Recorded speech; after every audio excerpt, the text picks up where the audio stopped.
moderator, host with Todd, and want to welcome new members first as part of our agenda that we have. And so we have Monte Vista High School in Danville, California, and Douglas County High School in Douglasville, Georgia. So welcome.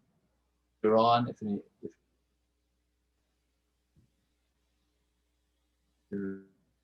tell us your high school and what you're doing in cyber.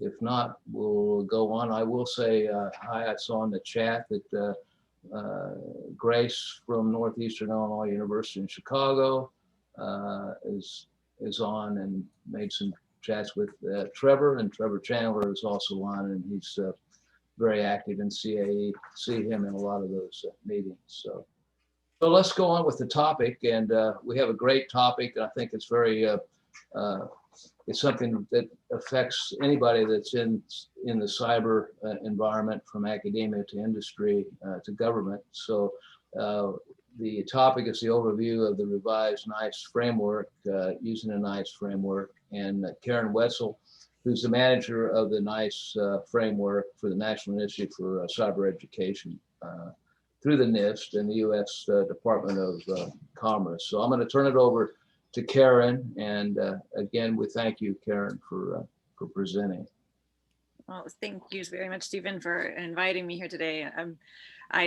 Just to let you all know, I joined NCyTE in October, so this is a fairly new role for me and for NCyTE, although we had someone who was managing our framework at a half-time level. It's the first time we've had a full-time position for this, and I think that just indicates where NIST and NCyTE really want to make sure that there are efforts and support behind this framework. But it does make sure that I've got some shoes to fill and some work to be done. So keeping that in mind as I go through these slides today. I'll go ahead and share my screen. Let's see if I can't get the right thing up. It'll be just 1 second. Here we go. And I'm going to make sure it's in presenter mode. 1 second.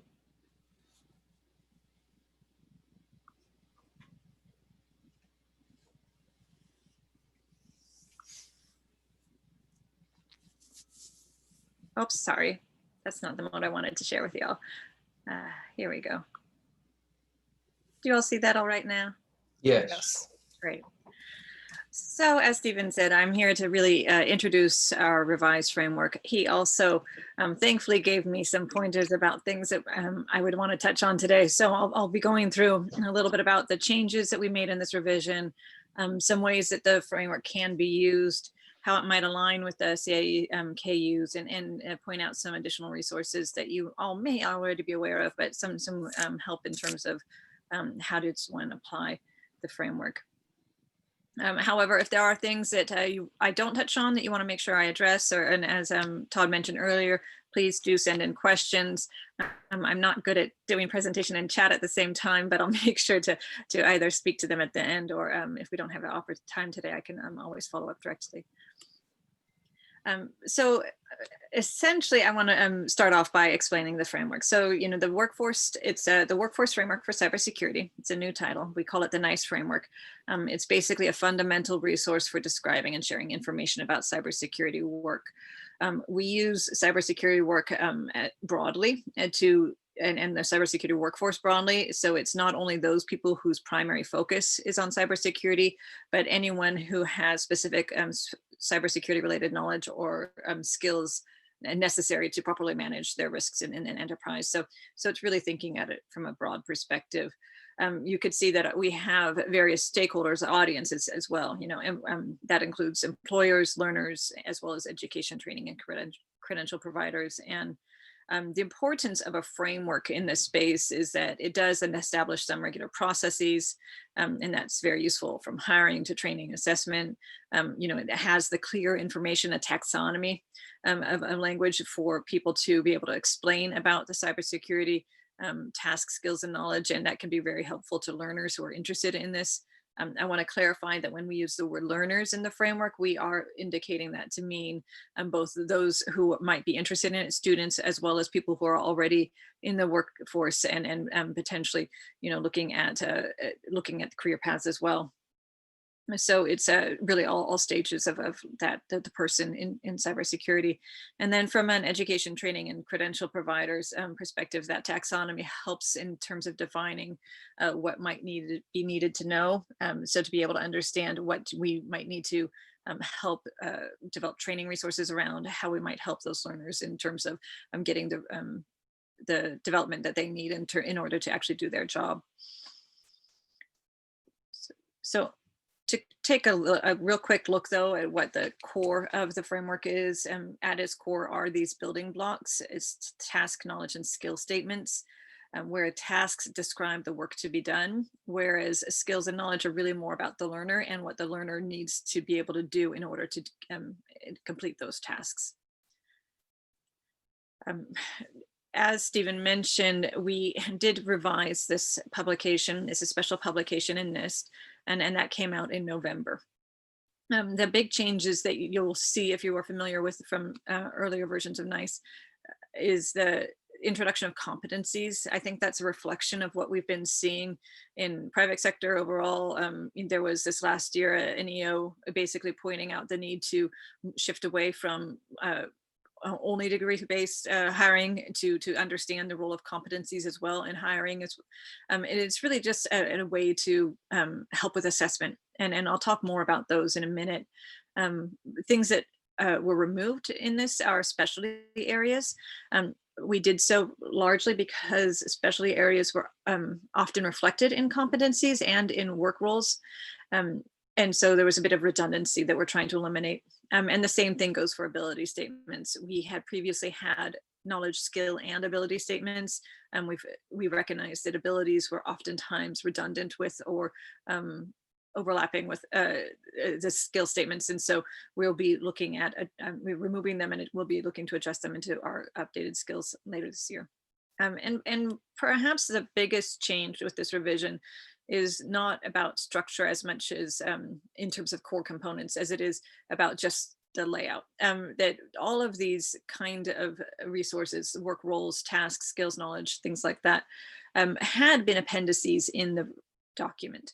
We have moved them outside of the publication.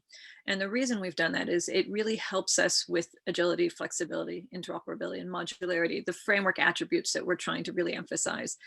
By taking them outside of the publication, it allows us to have a more regular change process assigned to them, so that these aren't things that can only be updated along with the major publication, but can be regularly looked at, can be assessed, can make sure that they are fitting current needs and are matching requirements. And so shifting them out there allows us to do that. So in addition to identifying the major building blocks, the tasks, skills, and knowledge, or TKSs in the framework also goes through and explains how those TKSs can be applied and used. And it does so in three major areas around work roles, competencies, and teams. So the way that we describe the TKS as being used in work roles is that a work role is a grouping of work that for which someone is responsible or accountable. And they're composed of tasks, which of course are then composed of skills and knowledge. But important to remember that work roles are not synonymous with job titles or occupations. So an individual may have responsibility for more than one work role at their organization. It's one way of, it can be used oftentimes for organizations in terms of developing job descriptions, for instance, but it also can be used in terms of assessment. So the understanding who, going back to that first bullet there, who is responsible for it, and understanding, is that something that you've been able to do you have the capabilities for that? Is that something that's being done? As I mentioned, competencies are new to this version of the framework. However, they aren't new to the framework overall. This is the first time as a NIST special publication that they have been brought in. However, earlier iterations of the framework looked at OPM competencies and brought them in. What this version does is reintroduces them. And we are spending a bit of time this year in making sure that those earlier competencies are being updated and are still pertinent to today's cybersecurity workforce. the reason that we've reintroduced competencies, as I mentioned before, is it not only a reflection of where things are, but it's really a mechanism for organizations to assess learners. So competencies are things that learners possess, acquire, or develop. And by bringing them into the framework, we are really essentially bridging our different audiences and making sure that we are collaborating and on the same page in a much more synced way than perhaps we had before. So we are looking at these importantly as being employer defined and employer driven. And so it's the employers who are identifying the competencies and not us saying that, somebody else making it. So it's really much more about actual needs. Those are then brought in. The NICE framework then defines those based on that input from employers. And then from an education and training provider and employer perspective, they're the ones who are able to assess those competencies. So it is really making sure that there is this connection between these different important players. So as I mentioned, it's importantly defined by an employer-driven approach. They are learner-focused. So it's about what the learners are, again, possessing, acquiring, or developing. And it's really about that evidence-based, so observable and measurable. Right now, there's a lot of questions about, now that these have been reintroduced, well, that's fine and dandy, but how do I use them? And so what I've been working on is developing a draft that explains more in detail about how they can be used. But there is some in our framework that actually defines it broadly speaking, and that's where some of this pulls from. But from an employer perspective, you can look at competencies as describing the needed expertise in an organization. They can be used to track workforce capabilities. So when you're doing workforce assessment, looking at competencies as a way to help measure that. It can be used in developing team requirements and also in demonstrating the learner capabilities. The graphic that we have in here is an example that's pulled from our publication. And you could see that it's an example of how a position description might be written from a competencies perspective. I mentioned earlier that position descriptions can also be developed from a work role perspective. And that just gives an example of how the framework is flexible based on local needs and local use. I'm going to just go to my notes here because there's a line in there that I don't want to misstate about this. Here we go. One of the things that I think is important here is that competencies are really looking at it from a higher level perspective of cybersecurity work. So in the framework, using the task, skill, and knowledge statements, they get to very detailed levels. And that can be really useful for an employer or a learner in understanding the work that needs to be done and how that work can get done. However, there may be times that a broader based description is necessary, and competencies which group together, TKSs, are so flexible that it can allow for someone to look at it in a broader description level and has more flexibility. So it allows for more, you can include or remove specific statements in response to shifting needs, for instance. The cybersecurity ecosystem is definitely one that doesn't stay put in one space for too long. So wanting to make sure that these can be updated and developed in a way that allows for you to look at the competency overall may be more stable, but the things within it can adjust so that, if it's about me needing to secure systems, what I need to know in order to do that may adjust as new technologies come out, things like that. But the competency overall can maybe have a little bit more stability. So it is about understanding this from a higher level kind of perspective.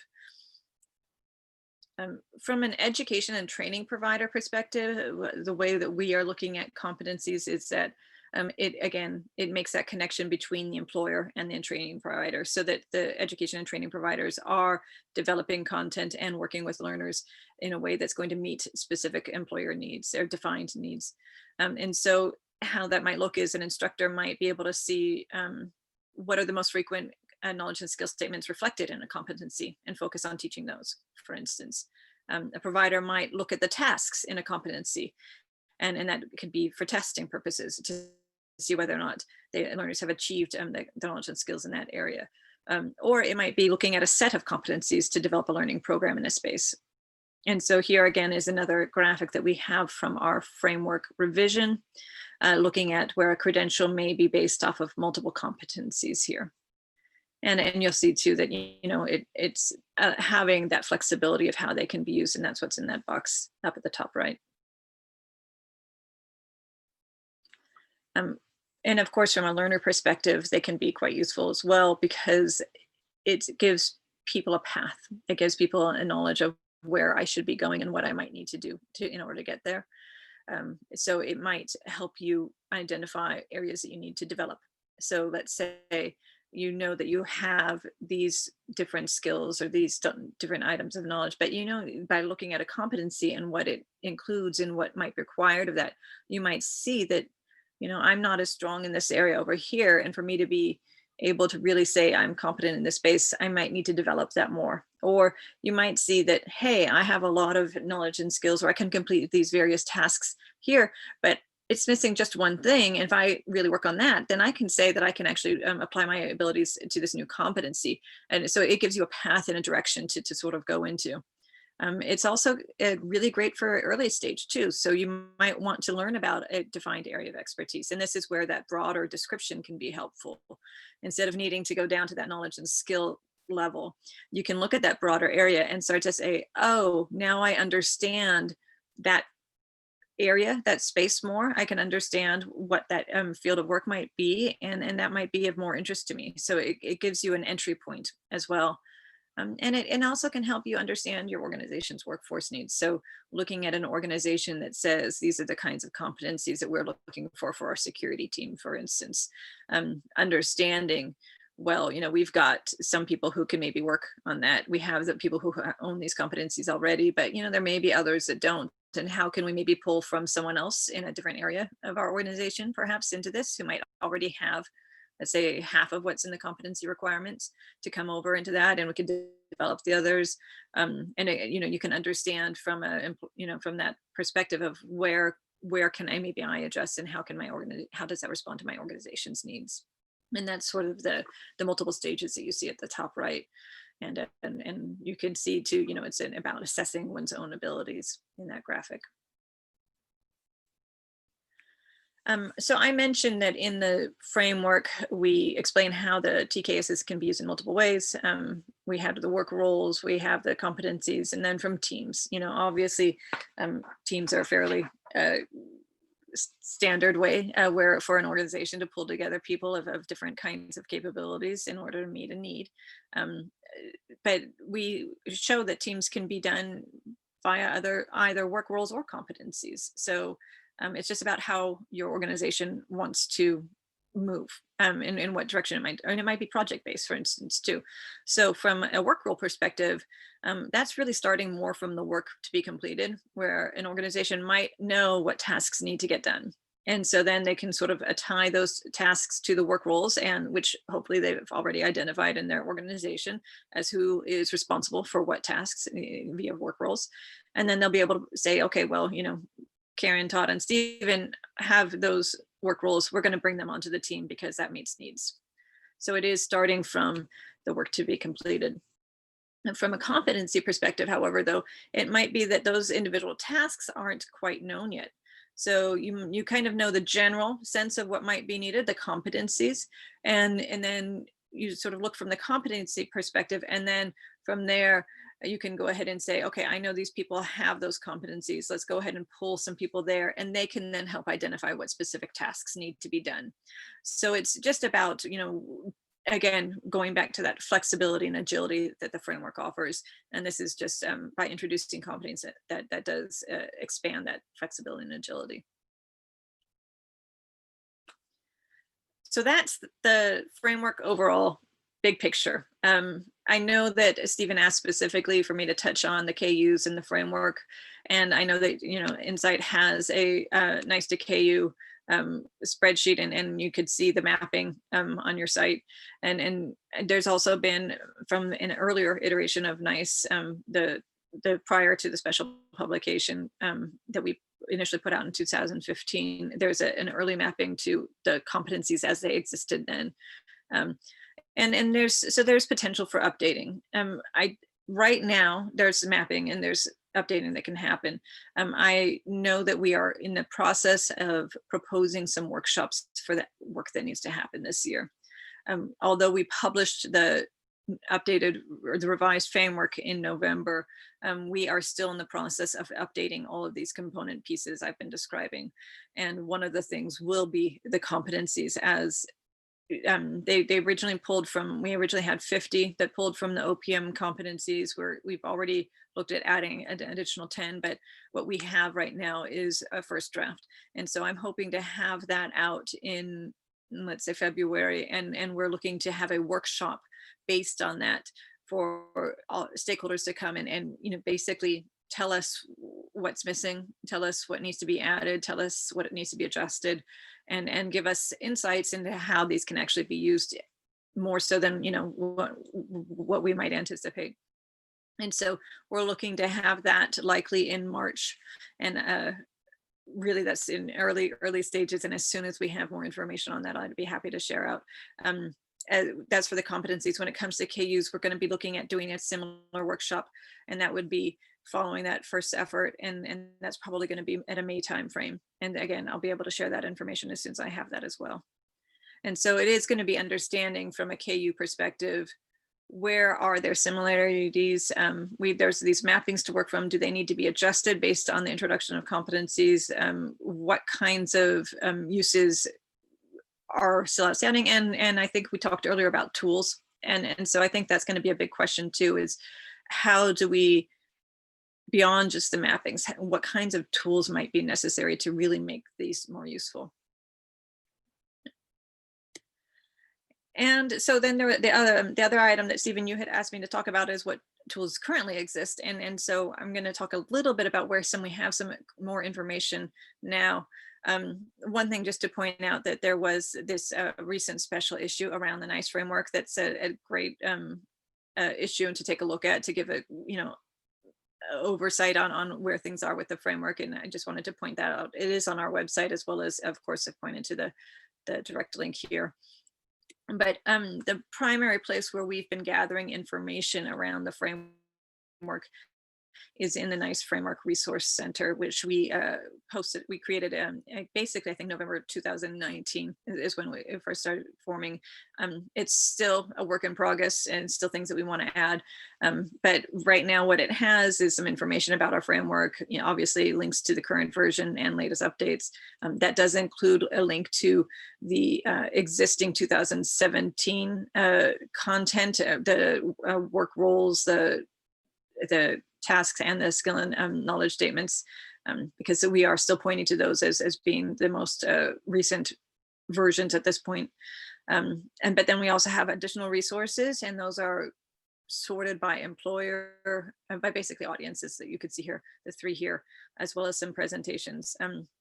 I also want to highlight that we will be adding soon, I think this month, it looks like, some success stories. Those success stories are quick 2-pagers that show how the framework is being implemented in various organizations.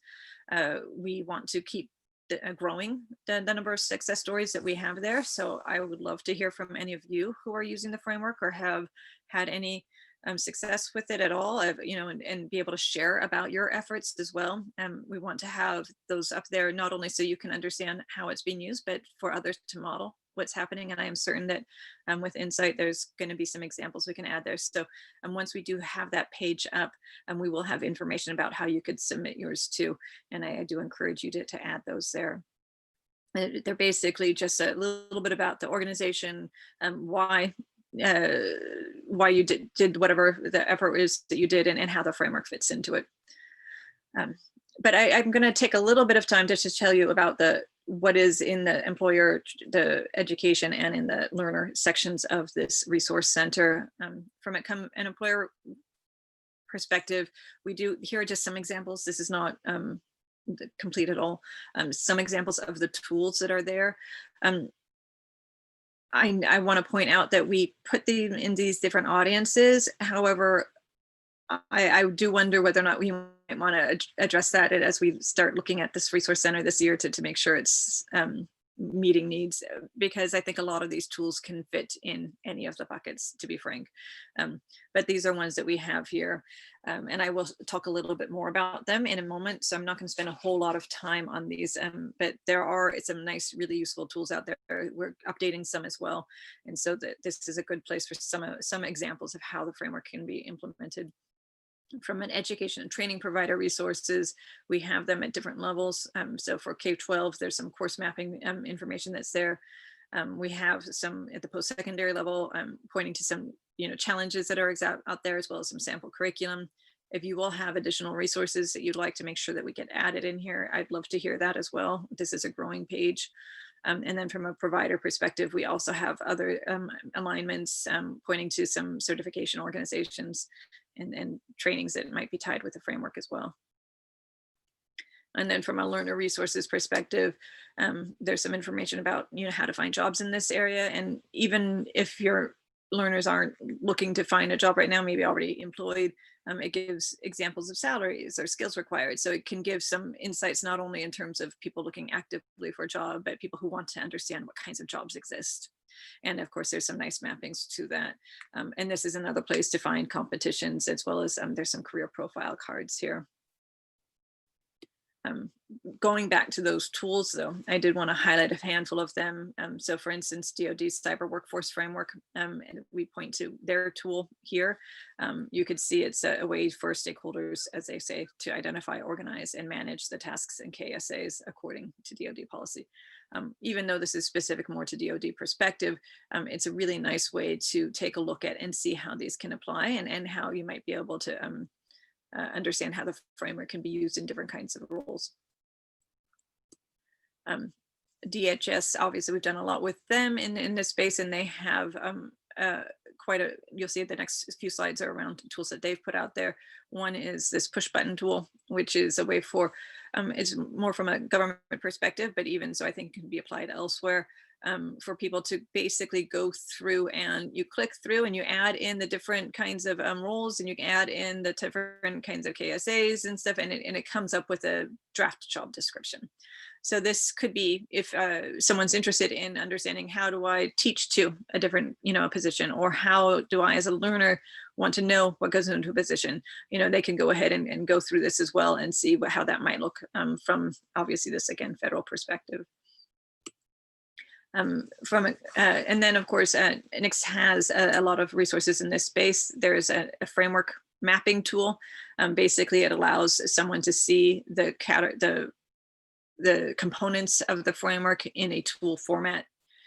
And you could see the ways that they recommend that it could be used in here. And they've also just this last year come out with the Cyber Careers Pathway tool. And this is their perspective on the framework and how that could be viewed. So you could see that this is overall, they've got this graphic. If you go ahead and mouse over a certain area, you could see color coding, how some of these different roles align with their overall oval graphic at the top. And then if you click on one of them, like cyber defense forensics analysis here, you could see that what happens is it then points to other roles in that space that are similar. So again, if you're looking at understanding what components go into any specific role, you could see where there's most alignment, and that can help you from, again, an individual perspective, understand what other kinds of work you might be able to do, but also from an employer or education provider perspective, it helps understand, well, if I'm teaching in this one area, some of that content might equally apply to the vulnerability assessment analyst role. So how do I make sure that what I'm doing in this one space can be reused over here, or at least collaborate, work more coordinated fashion with that kind of effort. And then if you actually click on the role more, it tells you more details, and it actually will point out that the TKSs, as well as the now defunct abilities that are to that specific role as defined by the NICE framework. They also have developed an education and training catalog where there are cybersecurity related courses that align to the specialty areas of the framework in here.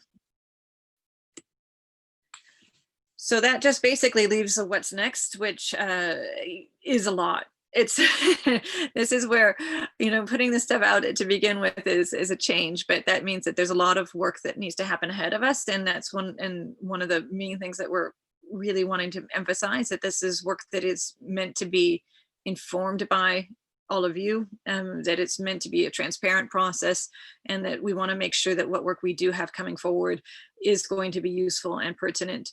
And really, it all ties to our new strategic plan as well that came out in, I was going to say November, but it might have been December. And when it comes, we do have a specific goal around expanding the use of the NCyTE framework. And so this is a 3-year plan, but a lot of these efforts are going to be starting this year. One of them is, of course, aligning the NCyTE framework to other frameworks. And in NIST, the 2 primary ones are our cybersecurity and privacy frameworks. So we're doing some work in that space. Already, I've been collaborating with our privacy folks to develop a TKS drafting guide. So basically, as we do want to create and update our TKS statements, and as other frameworks are creating statements, and as we need to add or adjust ones in the future, there's going to be a guide specifically about how to write those in a way that makes it so that there is alignment. There's also, we want to, as I said, establish some processes for regular review. So beyond this year's initial alignment of our different components to the framework, what kind of process will be in place for regular updates? And we want to make sure that those updates are done in a way that is not only transparent and informed, but it doesn't break anything. So we're not going to be saying that this pre-existing task area that is no longer in existence and you can't use it anymore, because there may be that there are some organizations who are still using the task as defined. So instead it's going to be adjusting or adding new rather than eliminating, so as not to break anything. And then really that 3rd bullet is a big one for us, new tools and integrating into existing tools. So thus far we've been focusing on the existing tools, but I think that one of the things that we'll want to focus on is what needs still exist, or what needs to, maybe with existing tools, what adjustments need to exist. And so how do we make it so that instead of it just being a spreadsheet that's out there, that this is a real useful framework that can be implemented. And so that's again where having stakeholder perspective and input about what you all are doing with it now will be very helpful with that aspect. The second to last bullet there, identifying automation opportunities for tasks, is really reflective of the fact that this is a changing field. And so understanding that at current time, there may be some tasks that are very manual, that are very individually, owned, but that there may be opportunities for automation, so that we might see adjustments to those and how that might need to change going forward. And that's just for us to be aware of that and to keep that in mind, and anticipate how changes might happen versus only be responsive to them. And we do have some strong actions and opportunities with international outreach and adoption. And so we do have some dedicated staff for that as well. So that's really some of the big things that we have as goals for our plans here in a 2021 perspective. As I mentioned, that really does look like reviewing and updating our current components, and that's the competencies of work roles, the skill and ability statement alignment, knowledge and task, as well as taking a look at our categories. And I mentioned some workshops that we'll be putting out on that to really focus at that. I think I mentioned the competencies in the KU's workshop. A 3rd one we're looking at doing is on work roles, and we'll probably maybe have a 2-part on that. One to focus on specifically on OT work roles and how we can include the OT more instead of just IT in the framework. But of course, there's also that ongoing change process. So so right now working on plans to do that first part of effort, but at the same time, anticipating the need for an ongoing change process. And you'll see that the last bullet here is new supporting resources. I do want to particularly call that out because that for me is an area I really want to make sure that we build quite a bit going forward is not just the framework itself and its components, but the support around the use of it. So some of the things that we've been talking about internally are things like developing a guide for new users. So how do I get started? Like a quick guide. It might be a guide for employers looking to draft position descriptions. So as an employer, give me some advice on how to do that. So those kinds of things are the things that we're looking to develop more of. Some of the success stories, and we have our framework and focus interviews that we have in our quarterly newsletters are other kinds of things in that space. But this is, again, where I would really want to hear from you all about what would be most helpful and how we can focus our efforts in that space. One way we're hoping to hear from you is not only direct email, and I'll have my email at the end of this, but we are launching, it was supposed to be in December, it's now January, so I'm sticking to January, a new NCyTE framework users group. We do have other kinds of communities of interest already available, and there have been some adjustments to that from our NCyTE, but this is a new group for people who are actually implementing and using it to share with each other questions, best practices, advice, and to learn more. And so we have, I think, a holding place on our site that should be available, and we'll be announcing that momentarily. So here are some links. Just obviously the resource center is the place to go for the most information, and you could see a link to that here. That's where the publication itself lives, as well as the data that goes along with it. And here's my contact information, as well as a generic email address that both myself and some other staff monitor. So there's always a couple of ways to reach out to us. I should have updated this in the last week. We also have a NCyTE@nist.gov, which was unavailable to us before, but that's available and nice and easy to remember. So we can always be reached that way too.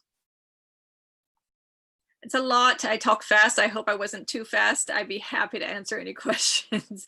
It'll be great. I think we do have a few questions, and there was one comment about the cost associated with some resources. It would be helpful, but I was thinking most of those resources are free. Yes. They're not at any cost. Is that correct? That's right. That's right. And when it comes to what we put up on the resource center, we do prioritize the no cost items. And of course, government things are going to be of no cost as well. We may at times consider whether or not something that has a cost, if it's particularly pertinent, we might add that, but that's not been a priority for us at this point. We want to really make sure that those things that are up and available can be used most broadly, as in keeping with our organizational goals. I think Corinne Sandy has a question as well. Yeah, I had a question about the competencies. So it looked to me like the competencies could be taught in a class or a part of a program, and also the employers could utilize those competencies for like when they're hiring and so on. So I guess my question, it centers around assessment. Yep. So is there some kind of guide or a standardization of how to assess for the competencies so that everybody's on the same page? So that if we have a program saying these students are competent in this area, that the employer doesn't agree. Yeah. Corinne, you had mentioned that we were both on a call, I guess, was it yesterday, with the CIE about the CIE, was it Evidence and Competencies Project? And so a lot of what we're doing is we're making sure that it aligns with that effort too. I have a draft that I'm hoping to have out, as I mentioned. I was hoping for it to be already out, but life doesn't work like that. So end of month, February time frame for comment. And in that, we are starting with the title definition of the competencies, at least making sure that the competencies themselves are defined. Starting there, but that's not the ending point, because I think that we are expecting that there needs to be more support in what you've just described. With the workshop that we're proposing, one of the areas of discussion would be around proficiencies as well. that comes up quite a bit in our conversations around competencies is, well, you know, what someone who's new to the field might come in with would be different than someone who's been in it for 10 years. And you want to be able to assess those levels of competency as well. Well, I think it's more how to assess. So Right. if we are assessing one way and we have, for instance, an employer, okay, a competency may be needs to be able to use a packet sniffer. Okay, and the employer's idea is that that person has to be able to use Wireshark. So we may have graduated a student that met the competency as defined in the NCyTE framework, but how we are interpreting that and how we're assessing for it are two different things. So I was thinking more like guidelines on assessment that could be used by both the academia and the employers, so that there's some kind of standardization so that we all agree, yes, that person is competent. It's not just over here these guys think they're competent, but over here they don't. And in our framework document, when we define the competencies and give examples, the way that it's defined there is a competency is a name, a description, as well as the other component piece that I didn't mention here is an assessment method. Oh, at this point, we are not defining that. So again, we're looking early stages of just defining the competencies. That's that we want to get that out first. okay. The next thing I mentioned proficiencies simply because that has come up quite a bit. And I think the assessment method and proficiencies, in my mind at least, and perhaps this is why we were doing workshops on it, is to see how far off my thinking is, do have some relationship. So and I think when it comes to competencies too, I mentioned it's general. They're not, we're not looking at the specific skill statements. We're not looking at the specific knowledge statements. It's a general approach to a grouping of task, skill, and knowledge. And so it may be that when it comes to looking at a specific skill, it's more easily defined what that assessment method could be. Yes. And so it may be from an education provider's perspective that it's really about, did you do this, this, and this? Were you able to pass our tests or whatever it might be for those? And altogether, that shows by checking these boxes, that shows that you've met this competency. So it's not just a one item, it is at that more generalizable level. And so I expect that we will probably not be able to view that definition from a NCyTE perspective on our own, even if we are able to get to that point. That's really where it is a hand in hand with the employer education provider folks of understanding, well, do you agree that this would assess that?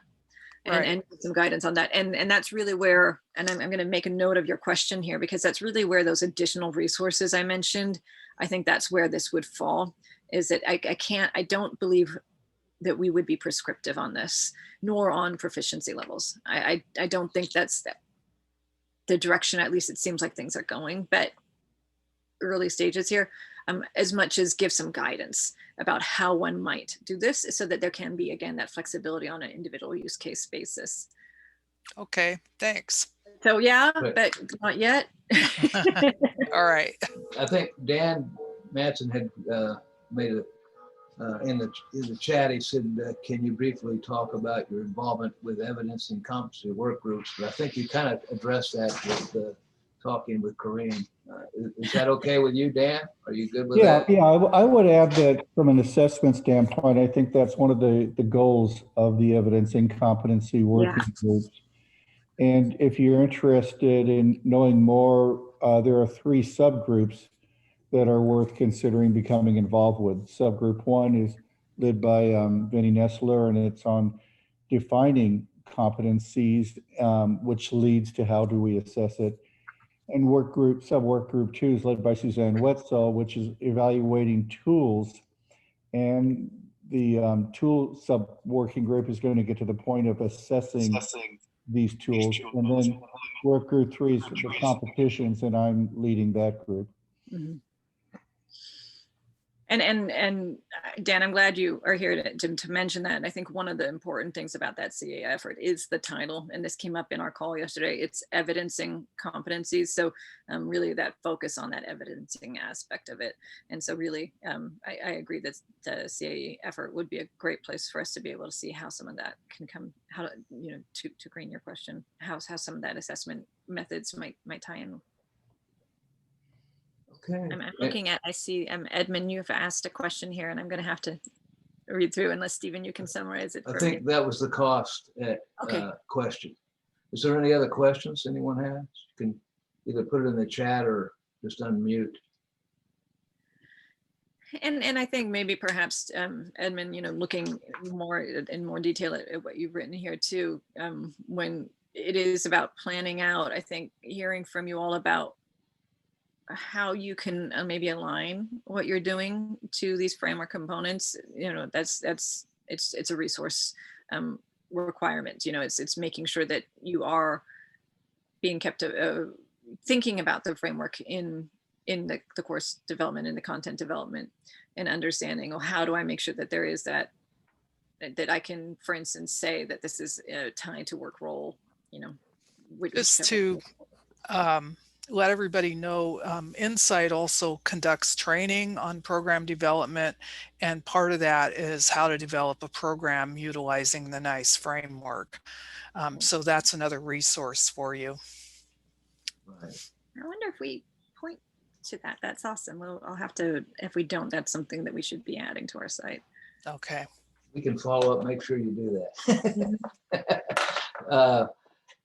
Let's see. I was just going to also mention that I know around the competencies, I think you pointed out, you have to work with your industry partners, because I know that when you're talking about some tools, like Corinne brought up Wireshark, well, some of the tools that our industry partners want, and this kind of ties back to that cost issue too, is that there are tools out there that we as an institution cannot, we don't have that money in the budget to provide that.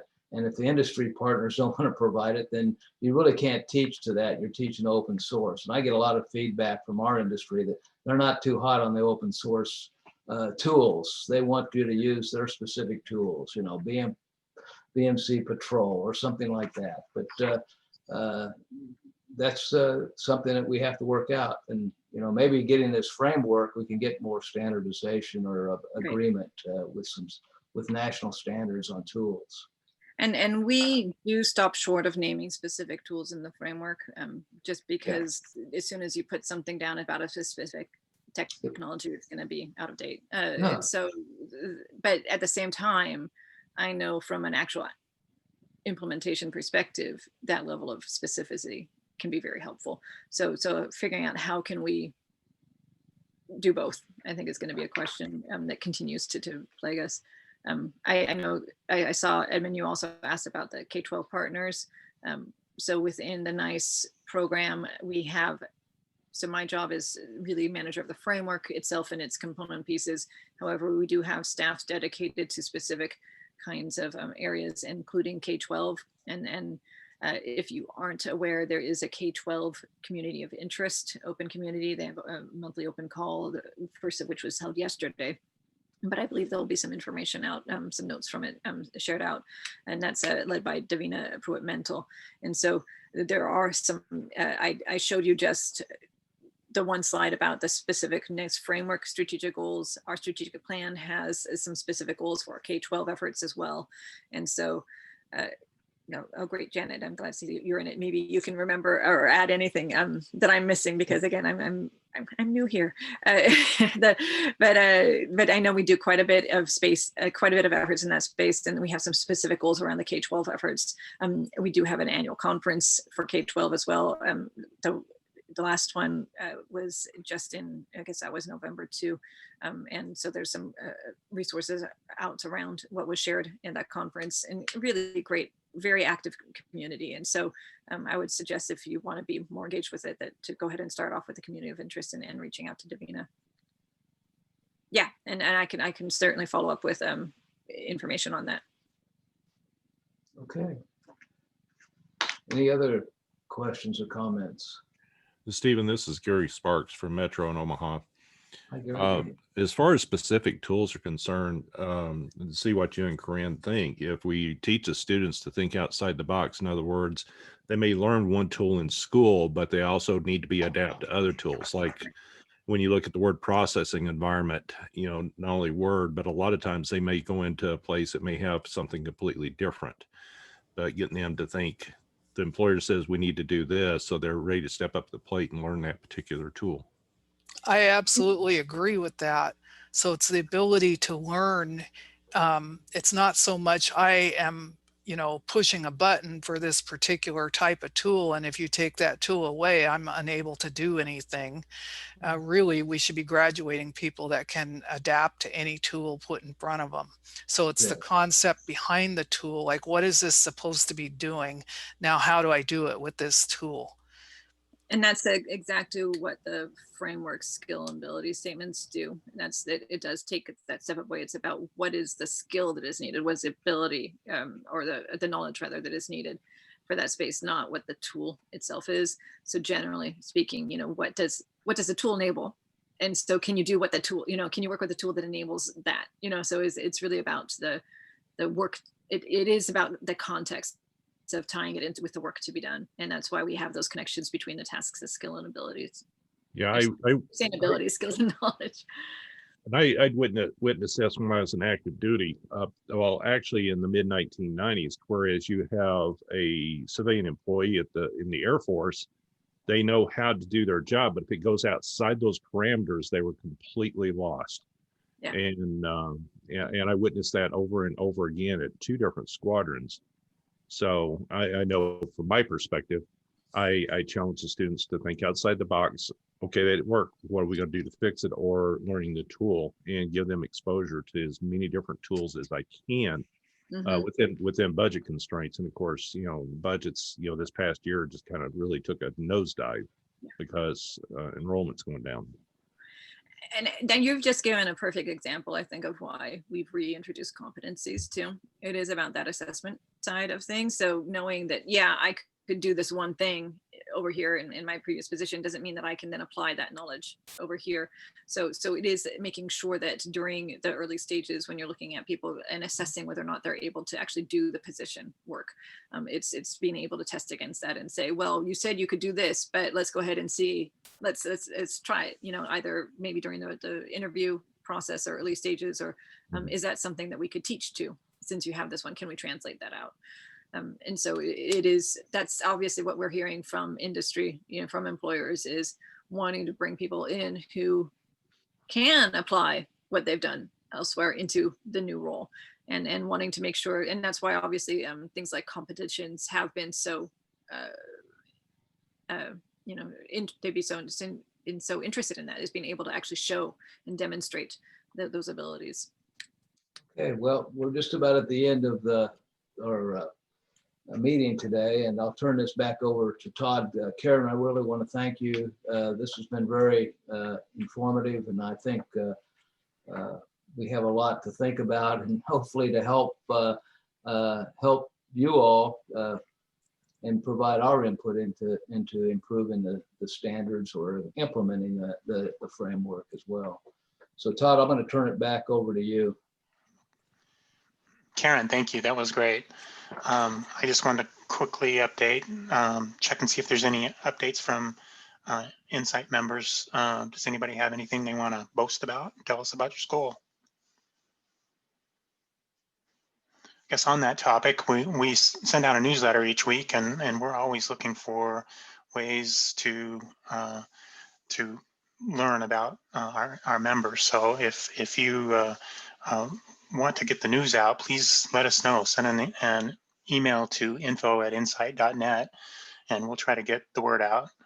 Wanted to call attention to save the date for the September 17th, 2021, the National Security Cybersecurity Career Fair, an annual event, and it's open for all employers and CAE schools, and want you to hold on to that date. It's been very popular and grows each year. So just Um, to let everybody know, this was previously known as the CAE Career Fair, the National CAE Career Fair, and we've renamed it.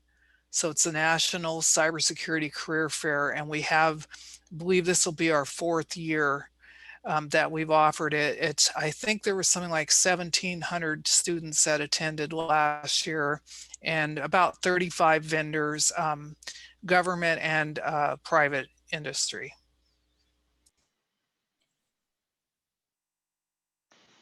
Also, we've got CMMC workshops, the Cybersecurity Maturity Model Certificate training that we've had several workshops. They've been very popular. We have one on January 28th. That is actually full, I just noticed. And then we have another one on February 11th. These are free, and all you need to do is register. You can go to our website to register. They'll be online, and John Sands from Moraine Valley Community College will be instructing them, but they are, and it's a great workshop, very popular. Visit our YouTube channel. You can go to that long URL, or you can simply go to the NCyTE.net/YouTube. We've got great videos currently on drone cybersecurity and cyber supply chain risk management and airspace system cybersecurity, and we're updating these pretty frequently, and really, really a great resource for you or your students to learn more about things going on.